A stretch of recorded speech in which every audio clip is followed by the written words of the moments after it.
Brainstick. Hola a todos, bienvenidos, les habla el ingeniero Andrés.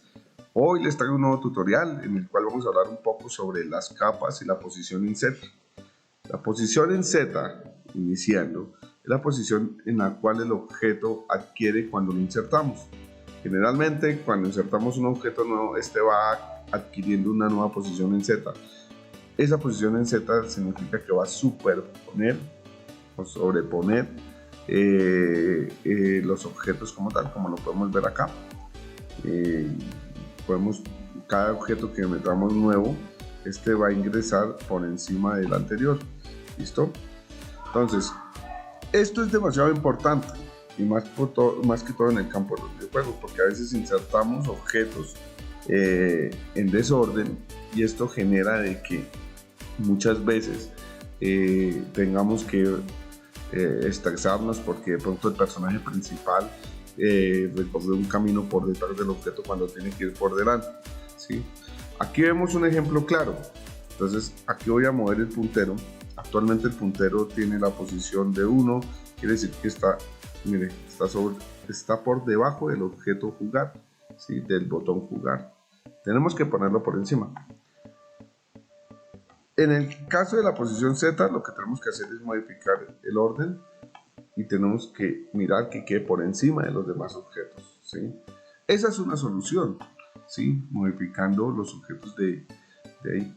Como podemos ver, ya el puntero se ubica por encima de los botones. Esto es demasiado importante. Esa es una de las soluciones que podemos hacer. Pero en el caso acá, el puntero puede ocupar una posición muy por encima de los demás objetos. Siempre va a estar por encima de los demás objetos. Por lo tanto, es importante definirle bien su posición, porque cada vez que insertemos un objeto nuevo, este va a tocar modificarle la posición en Z o el orden en Z, ¿sí? Entonces sería tedioso a la hora de ubicar esa posición. Entonces lo que vamos a hacer es activar aquí esta opción que me dice abrir el editor de capas. Yo la tengo previamente activada. Vamos a cerrar para que miren, editor de capas. Y lo que vamos a hacer es posicionar el puntero en una nueva capa. Y esa capa va a estar por encima de la capa base.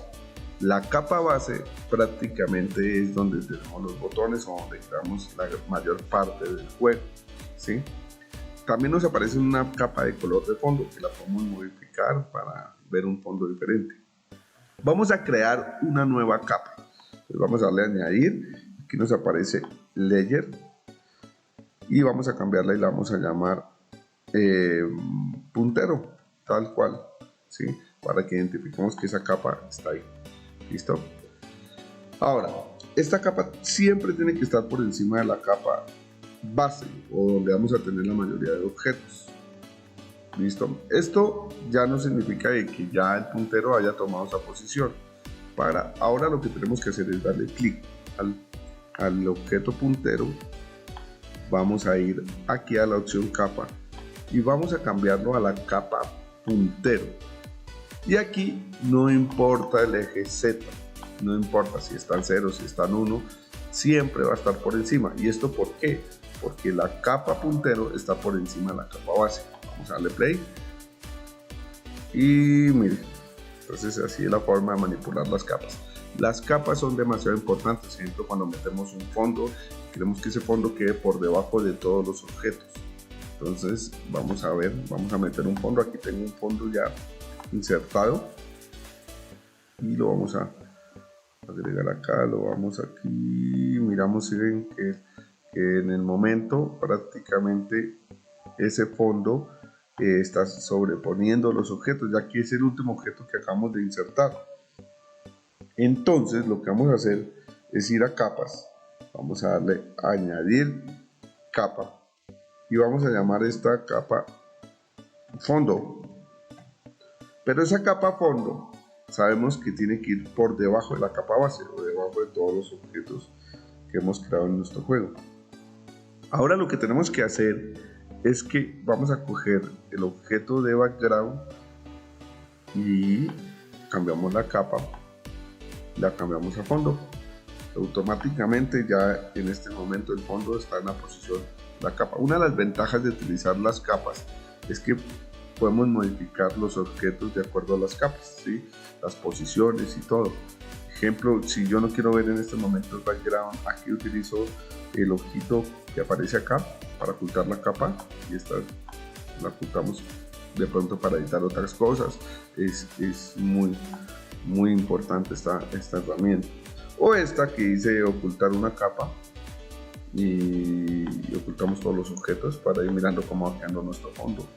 Esto también es importante cuando tenemos que crear interfaces como el contador de monedas, objetos que nos van llevando puntajes. Entonces creamos una capa interfaz y esa nos la vamos colocando aquí encimita y siempre va a quedar ahí. Listo. Ahora ya por último vamos a probar cómo queda, cómo se ven las capas. Entonces miremos que ya tenemos un fondo y ya en este momento pues acaban de aprender cómo manipular un poco las capas y la importancia que tienen sobre el desarrollo del proyecto. Bien, pues esto es todo hasta hoy y hasta aquí.